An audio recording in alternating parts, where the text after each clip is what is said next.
بسم اللہ الرحمن الرحیم۔ الصلاۃ والسلام علیکہ یا سیدی یا رسول اللہ وعلی آلکہ وصحابکہ یا حبیب اللہ۔ اللہم صلی علی محمد وعلی آل محمد کما صلیت علی ابراہیم وعلی آل ابراہیم انکا حمید مجید۔ اللہم بارک علی محمد وعلی آل محمد کما بارکت علی ابراہیم وعلی آل ابراہیم انکا حمید مجید۔ سب سے پہلے تو روحانیت اور تاریخ میں آپ سب کو خوش آمدید۔ روحانیت اور تاریخ میں آج کا ہمارا ٹاپک ہے کہ روحانیت میں دعا کی کیا اہمیت ہے قرآن اور حدیث کی روشنی میں۔ تو آج ہم یہ بھی آپ کو بتائیں گے، اور اسی میں آپ کو اگلے پروگرام کا چند میں آپ کو نکات بتا دیتا ہوں کہ ہم علمی کتابی انجینئر مرزا محمد علی صاحب سے چند سوالات پوچھیں گے۔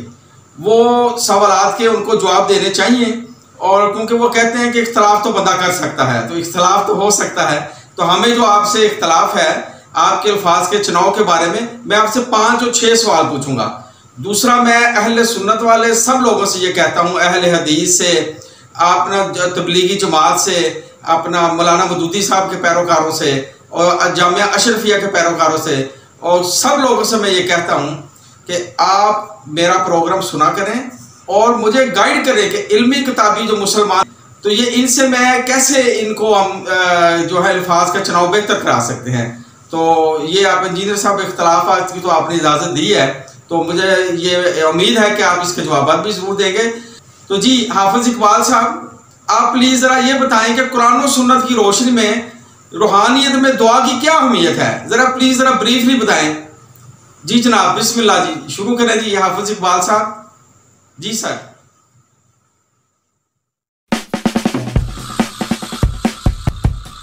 اعوذ باللہ من الشیطان الرجیم، بسم اللہ الرحمن الرحیم۔ اللہ تبارک تعالیٰ نے قرآن پاک میں ارشاد فرمایا، وَقَالَ رَبُّكُمُ ادْعُونِي أَسْتَجِبْ لَكُمْ إِنَّ الَّذِينَ يَسْتَكْبِرُونَ عَنْ عِبَادَتِي سَيَدْخُلُونَ جَهَنَّمَ دَاخِرِينَ۔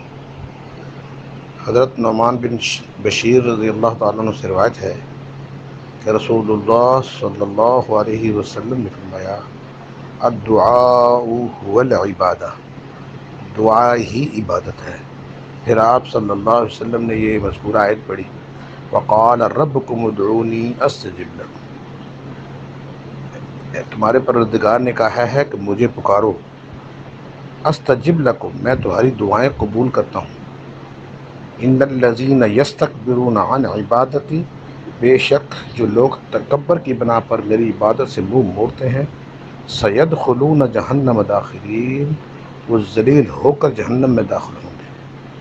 دعا کے بارے میں آقا علیہ الصلوۃ والسلام نے فرمایا، حضرت ابو ہریرہ رضی اللہ عنہ سے روایت ہے کہ رسول اللہ صلی اللہ علیہ وسلم نے فرمایا کہ اللہ جل جلالہ کے نزدیک دعا سے زیادہ کوئی چیز افضل نہیں ہے، کوئی ایسی شے دعا سے زیادہ افضل نہیں ہے۔ حضرت ابو ہریرہ رضی اللہ تعالیٰ عنہ سے روایت کرتے ہیں کہ رسول اللہ صلی اللہ علیہ وسلم نے فرمایا، جو شخص اللہ جل جلالہ سے نہیں مانگتا اللہ تعالیٰ اس سے ناراض ہو جاتی ہے۔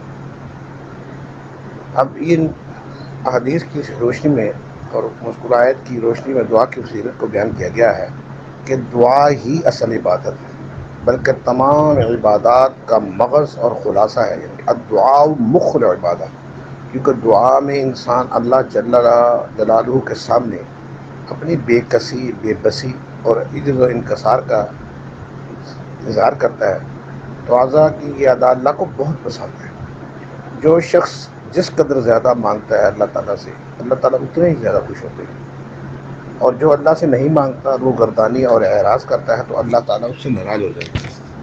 ایک اور حدیث میں نبی پاک صلی اللہ علیہ وسلم نے فرمایا، جس کے لیے دعا کا دروازہ کھول دیا گیا تو اس کے لیے گویا رحمت کے دروازے کھول دیے گئے۔ اس لیے ہر مشکل اور ہر ضرورت کے موقع پر اللہ جل شانہ سے دعا کرنے اور مانگنے کا اہتمام کرنا چاہیے، اس یقین کے ساتھ کہ میری دعا کو اللہ جل جلالہ ضرور قبول فرماتے ہیں۔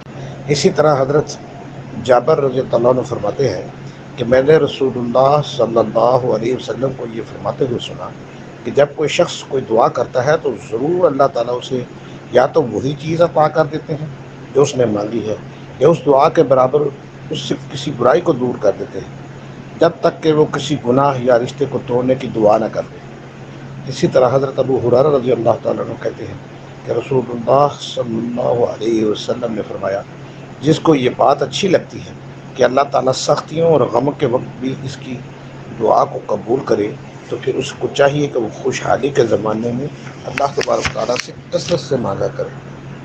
اور حضرت جابر بن عبداللہ فرماتے ہیں کہ میں نے رسول اللہ صلی اللہ علیہ وسلم کو یہ فرماتے ہوئے سنا ہے کہ سب سے زیادہ فضیلت اور والے ذکر جو ہے لا الہ الا اللہ، سب سے افضل دعا الحمدللہ۔ غور کیا جائے تو یہ باتیں کھل کر سامنے آتی ہے کہ جب کوئی مسلمان دعا کرتا ہے تو اس کو 3 باتوں میں سے کوئی ایک بات ضرور حاصل ہو جاتی ہے۔ یا تو اس کو وہ چیز عطا کر دی جاتی ہے جس کا وہ سوال کر رہا ہوتا ہے، یا اس کی برکت سے کوئی آفت بیماری وغیرہ کو دور کر دیا جاتا ہے، یا اس دعا کو آخرت میں ذخیرہ کر دیا جاتا ہے۔